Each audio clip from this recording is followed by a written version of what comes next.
So first of all, let me thank all those people who have been subscribing to my channel. That's really appreciative. That's 50 subscribers and counting. Yay, so hopefully you can grow this channel.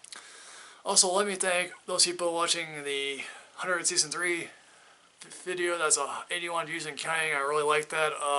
Also want to thank all those people watching the Hillary Clinton documentary. That's 165 views and counting, I think. I would also like to thank those people who've been watching Viral and Nerve. That's like 10 plus views and counting for both of those. And I like all those people who've been commenting on my videos. I like to everyone to be watching my videos get out of those single digits, and also to comment. That'd be really awesome for you. So first of all, let me say this though. I did see Suicide Squad today. That review is coming up next. You might get that tomorrow. But for right now, I'm doing another film that I saw last weekend, and so now I'm filming it today. So hopefully you all like this. So Lex Luthor, a Gossip Girl, and Bella all walk into a Woody Allen film. The results are interesting. Yeah. Cafe Society.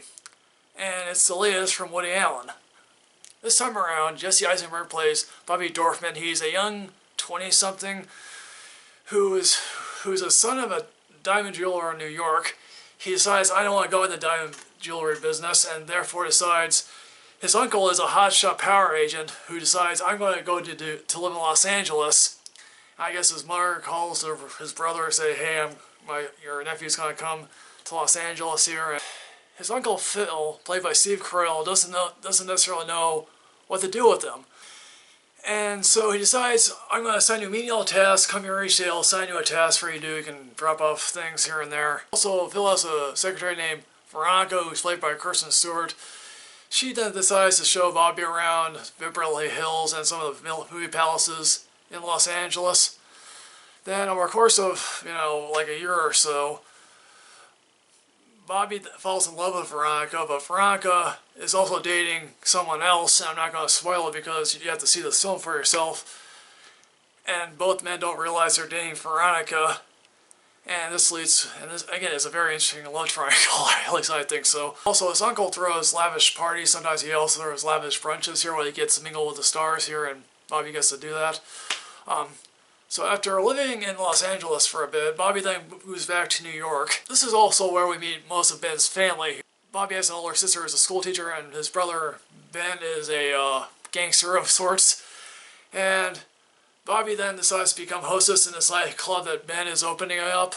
And then this is where Bobby then meets a second Veronica, played by Blake Lively, and they end up getting married. And then shortly thereafter, Kirsten Stewart then comes back to New York for a bit, and then there's a second love triangle here. So let me start off with the positive here. First and foremost, this is, I think, Woody Allen's first film that has been set in Los Angeles, or at least he's the second film that's set in Los Angeles since Annie Hall in '77, I think, so there you go. Also here, I think Jesse Eisenberg is indeed a good choice for a Woody Allen surrogate. Again, Jesse Eisenberg isn't Kate Blanchett good, nor is he but he's certainly better than Colin Firth, who was almost insufferable, and Joaquin Phoenix, who he's definitely also better than Joaquin Phoenix, which, again, Joaquin Phoenix never really understood where he wanted to go with the material he was given. Whenever, Blake Lively is interacting with, Jesse Eisenberg, or when Jesse Eisenberg is interacting with Kirsten Stewart, they all have great chemistry together. It's like, I liked Adventureland with Jesse Eisenberg and Kirsten Stewart, and again, it's like I didn't particularly care for American Ultra with them in that, but it's like I like them here in that, and it's like Blake Lively feels like a natural fit for a Woody Allen film. This time around, Woody's cinematographer shoots Los Angeles in the nicest way possible, because considering that, again, this was the golden age of Hollywood New Yorkers who were living in a cold, barren New York, which was always snowy and cold.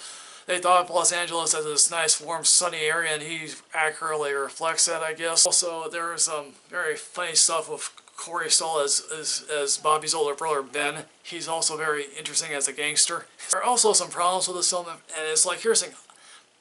First and foremost, here's the thing. I am not a Woody Allen apologist. I don't claim to be one.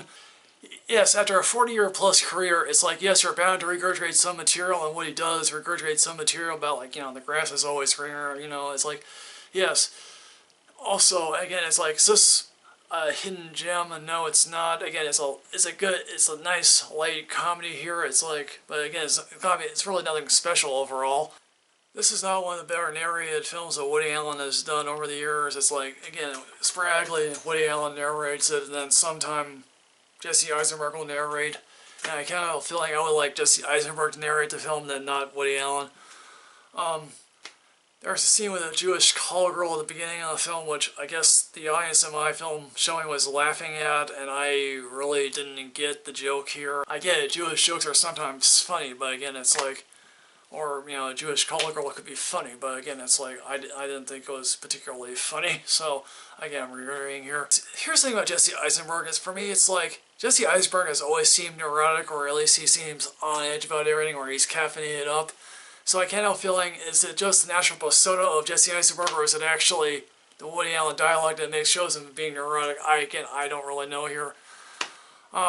His family would be almost an interesting film unto itself, because his brother Ben is a gangster, and I would think that'd make a great film about his brother Ben being a gangster. But it's like, I almost feel that is an entirely different film from this one here. It's like, I would like to have him spend the whole time in Los Angeles in the 1930s. If this is like in the early 1930s, where's the Great Depression at? You know, I'm just curious, because like it's showing these parties, but where's all the poor people, or like people who have come to California and live in shacks in California, and specifically in Los Angeles? This film ends at a New Year's Eve party, and I can't help but feel, okay, so what year is this specifically ending at? Because it's like, okay, if it's the 1930s, would it be interesting if someone said, oh yeah, the year is 1933, or the year is 1939? Because then if it's like, okay, the Nazis are taking power, or they take over Austria, or say like the World War II starts, that could have ended up being more poignant, maybe, I don't know. So what I'm going to do is I'm getting this rating of a matinee rating. I clearly see this, I clearly love this film. Again, if you're a diehard Woody Allen film who's been watching his films over the years, and you think this film is not good, I grant you this film is not as good as some of his, it's better than most of his 2000 work, I can grant you that. So folks, what did you think of Cafe Society? Did you happen to love it? Did you not happen to care for it at all? What's your favorite Woody Allen film, folks? Put that in the comments below. Let's start a conversation about this. As always, like, comment, subscribe, and rid yourself of knowledge, because you're going to go places and you'll always be neurotic. Hooray for that, folks.